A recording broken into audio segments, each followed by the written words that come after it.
Shalom, shalom, bien-aimés, shalom les femmes de valeur, shalom, na bino nyonso bolinga kankolo, lelo toye na tongo, eza tongo nanga, avanga na kende musala, na lingaki to leka ko motiver lisusu, ko motiver les femmes, ko motiver les femmes qui aiment le Seigneur, basi ma bondeli, basi oyo balingaka nkolo tolingaki to mosala susu motivation à la prière.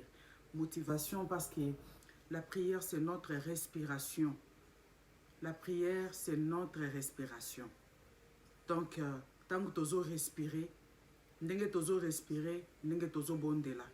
Parce que la prière, ndenge toloba kaka c'est notre respiration. Donc eza na nzela moko te oyo biso tokoki kozala en contact na papa na biso kosola na papa na biso soki to bondelaka te. Lelo penza toye lisusu ko motiver les femmes, motiver les enfants de Dieu, motiver l'église à la prière. Motiver l'église à la prière. Donc ndenge toloba kaka la femme de valeur, la beauté c'est la beauté intérieure. Donc ezali beauté extérieure te mais beauté oyo bombana, beauté oyo monanaka te, beauté oyo Yesu alingaka, ezali beauté oyo emonanaka te. Donc quand le cœur est pur, quand le cœur est nettoyé et lavé, c'est comme ça et puis ça beauté kitoko oyo Yesu azozela epai na biso basi ya valeur to basi ya malonga. Lelo toye ko motiver na prière. Toye ko motiver na prière bandeko. Koloba ete lelo peut-être yo osé se sentir abandonné, fatigué. Peut-être tu as prié autant d'années, que tu as prié autant d'années, tu as demandé au Seigneur, mais tu ne vois rien du tout. Ozomon n'a même pas intercelle, il y a réponse moko positive na libondeli na yo. Mais nous venons encore vous encourager. Koyebisa yo que bondela lisusu. Ne te lasse pas. Continue na ko bondela. Tu as un sujet que tu as prié autant d'années. Ozana eloko senga nzambe autant d'années. Tant monsieur zali mwana, tant monsieur zali bala, tant monsieur zali solution moko problème moko bo, il faut trouver solution. Mais jusque là tu ne vois rien du tout. Ozomon n'a même pas signe moko exaucement la prière na yo. Ozomon n'a même pas signe où ezola kisake okoki ko espérer lisusu. Mais moi je viens te dire ce matin d'espérer encore. D'espérer encore, de prier. La Bible nous dit que les oreilles de Dieu, Dieu n'est pas sourd pour ne pas entendre notre prière. Dieu écoute nos prières. Nzamba exaucaka biso. Nzamba pesaka toujours réponse dans ma question na biso. C'est pourquoi je viens t'encourager encore de prier. Aujourd'hui, j'aimerais qu'on partage dans les livres de Jean. Tout partager dans le livre de Jean 10. Là où on nous parle du bon berger. Bandeko biso nyoso toyebi ba berger ezali bat oyo bazo bokola bampate batambusaka ba troupeau. Bazali ba oyo na français bazo benga bango ba berger ezape ba benga bango pe ba pasteur. C'est-à-dire ba oyo bazo bokola bazo tambisa bampate bazo kamba bampate. Toyebi biso nyonso na image wana ya bakambi bampate toyebi surtout bato babota maneti na ba kwa moko reculer sika bazo bokola banyama toyebi ndenge ni musala nini ba berger bazaka nango. Baza wana bazo veiller tangu nyonso. Baza wana bazo tala bampate kolesa bango, kosokola bango, kobongisa sika balalaka. Tangu mususu mbule ezobeta za toujours na bampate azotambwisa bango, azokende kolukela bango esika wapi matiti ya malamu ezali, azokende kolukela bango esika wapi mai ya komela ezali po apesa bango. Azolala na bango peut-être libanda. Toyebi dans les temps en Israël, les bergers allaient quelque part so totali kuna na Bible momba tokomona tozana ba histoire ya ba David, tozana ba histoire ya ya bana ya Jacob, tozana ba histoire mingi ozolakisa biso image ya ba berger. Tant mususu bandoke na mboka musika bake koluka esika batita kolesa banyama. Donc ba pesa bomoi na bango tant mususu bazana tenter ya ko se préparer ya ko séparer, bazana tenter ya ko sala soin ndenge tolobaka. Pourquoi? Parce qu'ils sont là en train de garder les troupeaux. Tout le monde a un sacrifice wana au berger bazakanango. Mais dans Jean, la Bible nous dit que Jésus-Christ est le bon berger. Bandeko, tozana ba berger. Combien de bergers oyo ba se sacrifier kapona ba brebis na bango?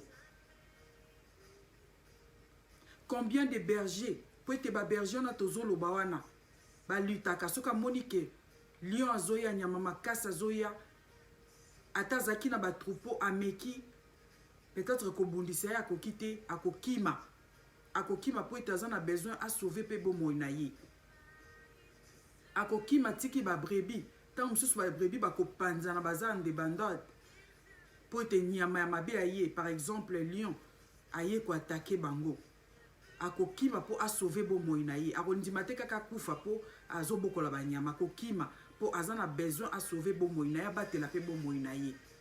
Mais la Bible ici nous parle du bon berger. Bien aimé biso moko toyebi na ba église, combien des églises sont mortes aujourd'hui? Combien panzana po te problème ezali berger kei na ya tiki ba brebis. Toyoki même na ba réseaux sociaux, il y a eu un temps où ba berger mususu bakoma ko teka na bango ba église, bazo teka ba bergerie. O ezali ba mangomba na bango, atekeli mutu mususu po alembi na ye musalango. Po alembi na ye musalango, ake ko sala ne ba faire, ake ko sala ne makamususu, il abandonne les brebis entre les mains du mercenaire. Mais la Bible ici nous parle, lelo na eko motiver yo, ki ata ba berger batika kiyo. Même attaque berger moko ayaki atika ki mercenaire à kota. Vous étiez en débandade, mais aujourd'hui, ce matin, je viens vous annoncer qu'il y a un bon berger. Les bons bergers qui n'abandonnent jamais ses brebis. Les bons bergers qui marchent avec ses brebis dans les temps difficiles, même qu'il pleuve ou qu'il neige, le berger est avec ses brebis et à côté de ses brebis. Bernaï koye bisao li solo ya berger oyo. Tango azomona brebis, akoyi, akembango akei ko penser ba blessure na ye. Akei ko zwa soin na ye pour alingi brebis azala en bonne santé. Ce matin, je viens te motiver à croire, à te donner encore à ces brebis. Et la Bible nous dit, je suis le bon berger.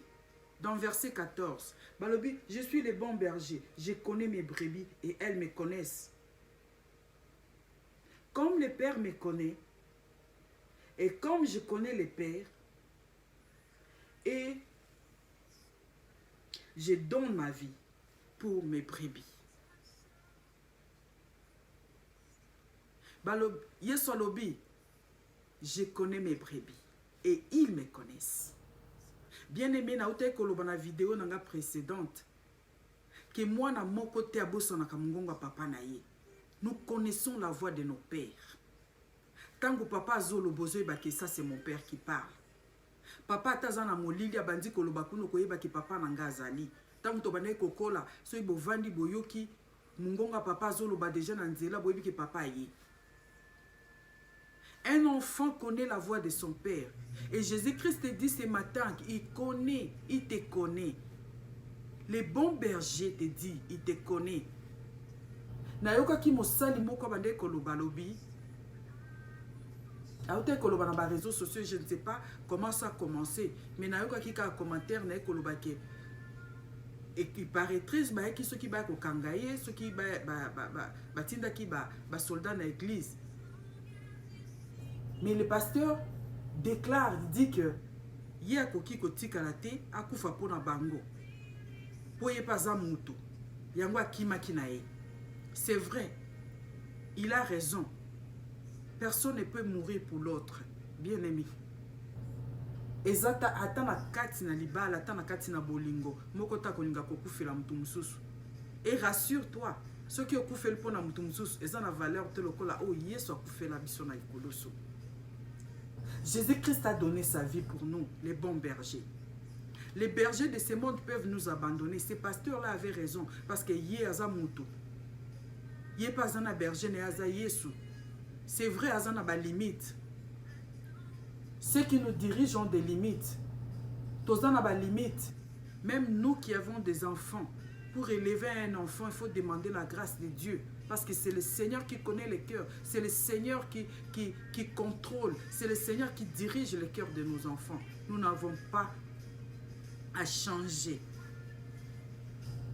À changer quelque chose en nous. Mais comme mon pasteur le disait toujours, mais nous avons l'autorité sur l'esprit. Ba esprit oyo ekenaka kotungisa bomo ya bana biso toza na autorité likolo nango. Aujourd'hui, je viens encore te motiver à te dire que tu as un bon berger. Le bon berger qui te connaît. Alobi ayebi yo.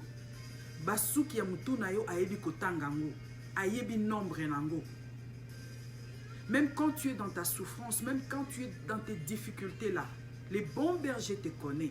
Les bons bergers entendent ta voix. Ils te connaissent. Est-ce que toi, tu connais la voix du bon berger? Tu connais la voix du bon berger, ou bien tu connais la voix du berger? Parce qu'on a des bergers. On a plusieurs bergers, mais on n'a qu'un bon berger, qui est Jésus-Christ. Et ce matin, je viens te motiver à t'attacher à ces bons bergers. Ce matin, je viens te motiver à la prière. Je viens te motiver à t'agenouiller, encore à prier. Et j'ai toujours dit que notre genou, ce n'est pas la genou seulement physique, mais c'est la genou du cœur. Quand tu te confies au Seigneur, quand tu donnes ton cœur à Dieu, dans toutes tes situations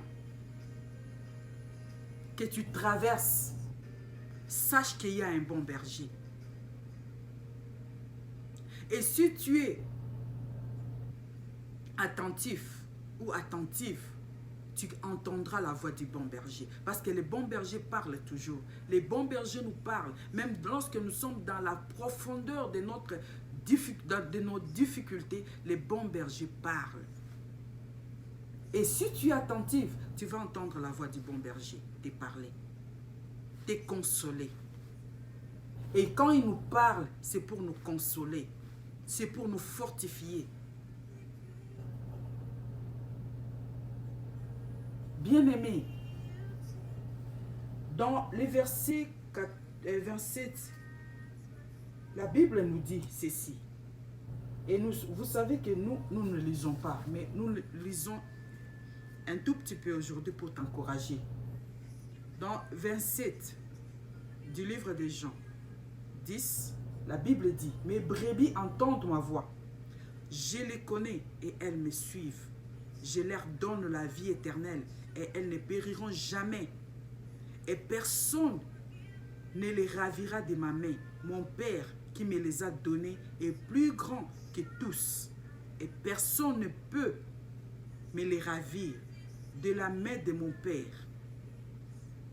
Moi et mon Père, nous sommes un. » Bien-aimé, personne ne peut te ravir entre les mains de Dieu. Bien-aimé, si tu as donné ta vie à Christ, ce que n'est pas na Yesu, bien-aimé. Puisque la Bible nous dit personne ne peut venir à Jésus-Christ si le Père ne l'attire. Okoko ya pa Yesu te yango mona ke bato bazokende azoluka nzambe make ko tomber place ya mabe, azoluka nzambe ake ko kota soki wapi, azoluka nzambe ake ko se retrouver na makamususu. C'est parce que le Père ne t'a pas attiré vers Jésus. Personne ne peut venir à Jésus-Christ. Si tu es venu en Jésus, sache que c'est parce que le Père t'a attiré vers Jésus-Christ. Et estime-toi heureuse.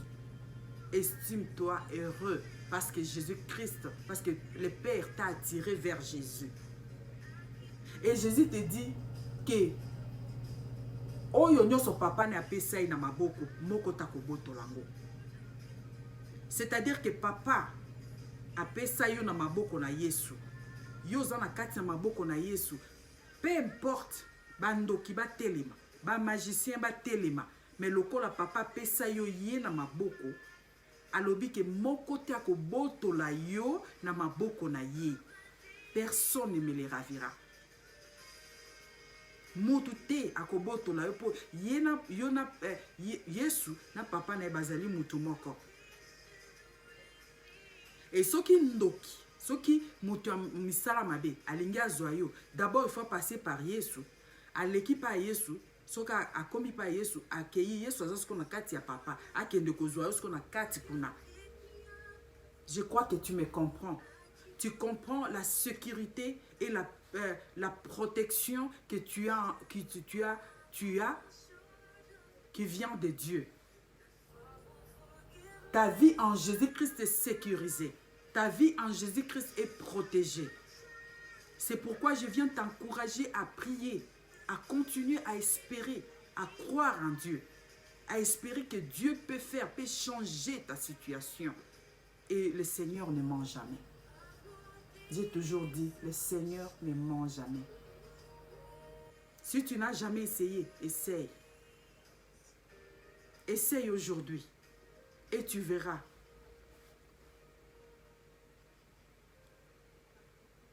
Bien-aimé, j'ai toujours dit, le Seigneur revient. Et le Seigneur revient bientôt.